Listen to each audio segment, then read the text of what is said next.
Hello everyone, this is Lolly. My first project with Anti-Beer Scrap and Craft design team for March was making a set of cards. Remember, if you remember, it was fall themed, and I will give you the link to this video underneath in the description box and the links to the actual kit opening so you can see what was all in the kit, because you don't want to miss that. So what I'm doing with the cards is this. I was watching YouTube videos and I came across, I'm subscribed to Corrine, which is Corrine's Creations. She does beautiful, stunning work with florals. It's just amazing. Well, anyway, she had a wooden cigar box that she had used a Tim Holtz ring fastener and put in there to hang cards from, and I just thought, that's it, I gotta do it. So I saw the first part of that and knew I needed to do that. I didn't have a wooden cigar box. I was going to use a cardboard one and hoped it was, you know, deep enough. Well, that very day I went to the thrift store, and wouldn't you know, and I was looking for any other kind of box that I could use. Wouldn't you know, I found this wooden cigar box. It was, I think, $6. Anyway, I did a video of my thrift store haul, and this was in there. I decided that the cover, I love the cover, or the wood front, so I'm going to leave it as is. You will notice a problem here, and the hardware was broken when I got it. I fixed it, but I found the reason it was broken is this. Can you see that gap there? Yes, the top is warped like this. But I love it, and I'm going to use it as is. And like I said, I'm hesitant to just cover up all this wood, so it's kind of an experiment. Inside looks really good. I love this as well. Now, she has a gorgeous, stunning floral display that she did on hers, and I will give you the link to her video. You must watch it. But I love this original design here, and I think I'm going to keep it in here. The only thing is it's got a little torn up right there in the corner. So I haven't decided yet what I'll do if I put anything there. I know it will cover up the word, but I may just, I don't know, a leaf, who knows, maybe just some gold washi. I'll have to play around and see what I like. So what I did was I measured the inside of this here, and I cut a piece of chipboard just using a craft blade, and I cut the chipboard a little more narrow. I cut a sliver off of the actual dimension because I wanted it to pop in there easily. Excuse me, and I knew that I was going to be wrapping paper around it. You can see what the back looks like. I just glued it to my cardstock, my paper, and folded the ends over. Okay, so that's all I did, and that will go in there like this, and it does fit pretty well. This ruler from Tim Holtz, I think it's Tim Holtz, yes it is, works really well for finding the centers on things. You can find out where the zero is because you can look and see that you're equal distance from each end of the ruler here. So that's what I did, and I found out where zero was, and I lined it up this way to have ½ an inch down. I put that there, and then using the same ruler I figured out where the center was of this, and I just traced the holes in the, what do you call it, my ring thing here. I did make sure it worked because I don't like doing a construction project and then finding the rings don't work. They work really well. They're nice and strong. They're not flimsy. My only complaint about this so far is that his hole punch, his rings are designed to work with his own proprietary hole punch. That just really frustrates me, that there is a standard 2-hole punch that is in every office store, and it doesn't work with this. So I hand punched all my cards. As you can see right here, I hand punched all my cards to fit these rings, and I made sure they all fit. Okay, so this is chipboard, so I need to get the big gun out for my big guns. Hold on. And this is what I'm talking about. It's the Crocodile Big Bite, and okay, I need to put this on the actual punch. I think I need to do the larger one. Okay. And I do have a video on how to use this, so I'll put that link down below as well.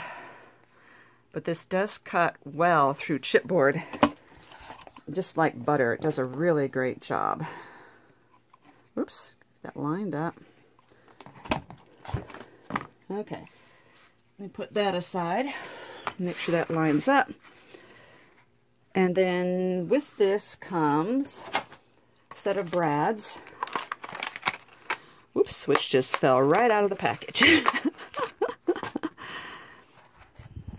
sure they fit.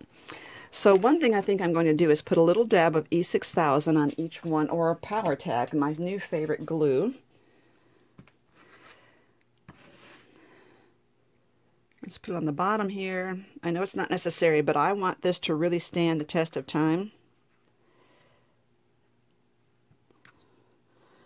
A little bit there before I put it on the holes here. The thing I like, one of the things I like about this Power Tack is when it dries, you can just use your fingers to rub off any excess that are on the paper. Okay. Come on. It's very stringy though. It's very stringy. So, and it smells a lot better than E6000. Okay. Oh, another point while I'm holding this down just for a moment. You notice that I did not position this all the way where the rings would touch the top. And that's because I realized that as the rings open, they widen. And so I backed it down to make sure that they would have room to actually open up without just smacking the wood all the time. Okay, so we've got that. Now here's what, oops, I just put that down in the glue. Here's what I'm thinking. Okay, I'm going to put some glue on either side of my little teeth here and open them up so that they open up into that glue, and hope that that works. And as I'm opening them, I'm pushing from the back so I know that that brad is as tight as it can possibly get into the hole. Okay, that's open. And then I will glue this into my box. So let's give this a shot here. I'm putting a good long bead all across the border here. And I'm trying to make it, let's see if I'm on camera. I'm trying to make it pretty thick.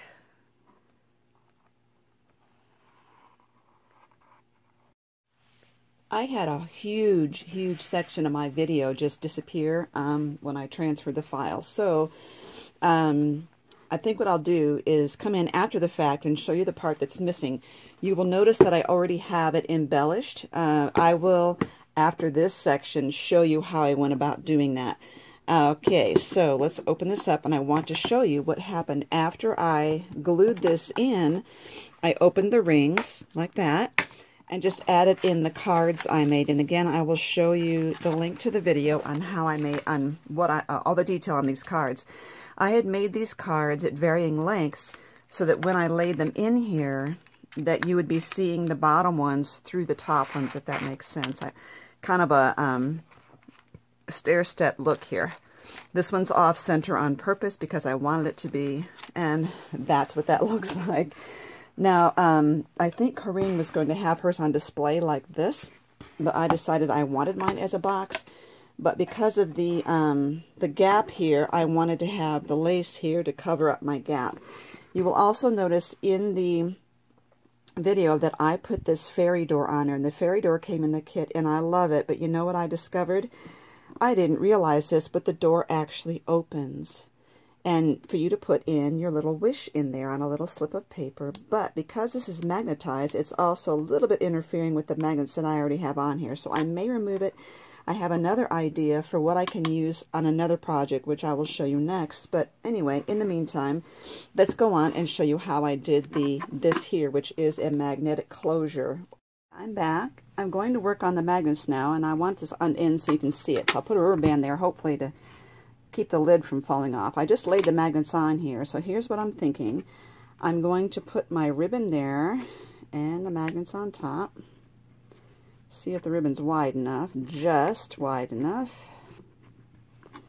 So I think what I'll do is I'll glue them in place. This is to get them in the proper place. I will lift them up, glue on top of the ribbon, put these back, and then I will glue on top of those and put this on top there like that. And that way I will have a pull, okay? But what I'm thinking too is if this continues to warp and get bigger and bigger separated, this will no longer reach. So I think I might put another set of magnets right underneath here so that that would take care of that problem there. But in the meantime, we've got to start somewhere. So let's start with these two. Now this is hard to get this to work for little areas, so I might need to go back to the E6000. In the meantime, I glued my lid shut. Okay, here we are. I'm putting that over there, and I'm putting glue right there. Come on, get off of there. And I'm going to add another strip right underneath here. There we go. So, first one on there, and the second one. And again, I'm doing this so that I know exactly where to place them on the ribbon. And then I'll put two more on the new strip that I have down below there. Let's see if I can move that off. There we go. Okay, two more. Okay, hold on. I'm still trying to separate these. Okay, so hopefully you can see that I've got two rows of magnets there, and the purpose is, as I said, if this lid continues to expand, then this strip will still fit. So now I'm going to glue on top of these. I probably should have switched to the E6000 because it's not as stringy as this is. A little bit down there, a little bit on top. Fold this over and let that set. Okay, I think that's dry enough, so I'm going to remove this to see how well this works pretty well. I want to glue this to this, but I don't want it to go over this line right there, so I'm going to trim it just below that. And I see that if this thing continues to get warped, I still have another set of magnets right here that will close it for me. So now, rubber band this again to show you. Actually, before I do that, here's what I want to do. I want to show you that I decided to cover up this damaged part right here with one of the paper strips from the collection. This is the little strip that's on the end of the 12-inch paper that you cut off in order to make it 12 inches. It just has the barcode on the back, you know. So I measured this out and put double-sided tape on it. And I figured that would just give me a nice border up there without covering up the beauty of what's going on in this. And it kind of adds to the colors, and it just makes it look a little more polished. I will still think there may be a time when I put some embellishments here, but I do want to be aware that when I close this, I don't want to be something that's going to be hitting these. Okay, so now that that's done, I will put this on here. And we will glue this in place. So I gotta find the first set of magnets is right there. I'm lining it up. It's touching it really well. I'm just going to glue this to the wood. And again, this is the Power Tack by Beacon. Alrighty. Let's close that, and I'm just going to leave that for a good 15 minutes. It really doesn't take that long, pretty much 20 minutes.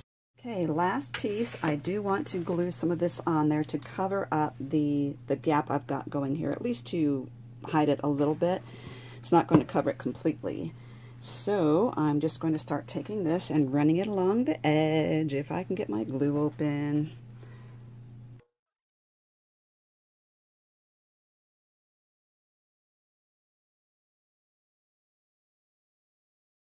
Now, as I get to the center, I decided I want to hang this fairy door on there, and this came in the kit too. It is adorable.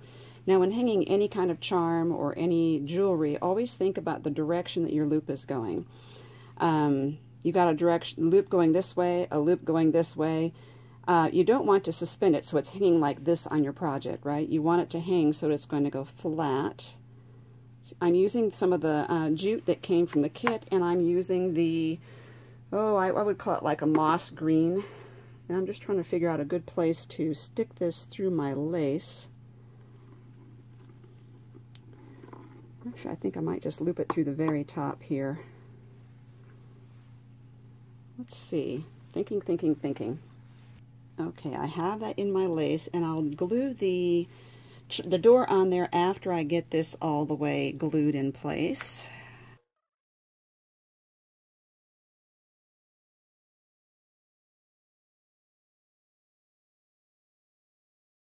Okay, that's glued all the way around, so I'm going to take my fairy door and bring this up through there. Excuse my hands, I've got glue all over me. There we go, right there. And I know it's over my pull, but that will be okay. Another thing I can do if I'm worried about the weight of this door on the pulling on the lace, it's not a problem. I can, instead of it actually dangling, I can glue it down to my pull here and just pretend that it's, you know, a dangle on there. But in the meantime, I think it looks okay and it's doing well hanging there. It's not going to be a problem. You know, I see that the magnets are going to turn it around, so I might need to move it, or we'll see. I think I might leave it there and glue it in place. Okay, so that's the door. And I will trim these off. I don't think I'm going to do a bow. I think I'm going to leave it like this end right there. There. And so that's the project. I didn't do the back again with the lace because I don't want to interfere with the hinges. There it is right there. I love it so much. I see if I just grab that pull, I can lift the lid, and there's the inside. This has been so fun. When I got the cigar box, I was just dying to get this started. I could not wait. I'm just thrilled, and I think that this whole All the Leaves Are Brown kit has worked beautifully with this wood. I hope you enjoyed it too.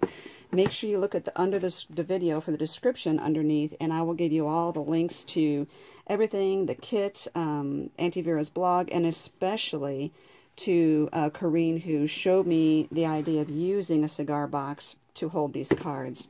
I really appreciate all of your support. Thank you for the thumbs up and for subscribing to my channel.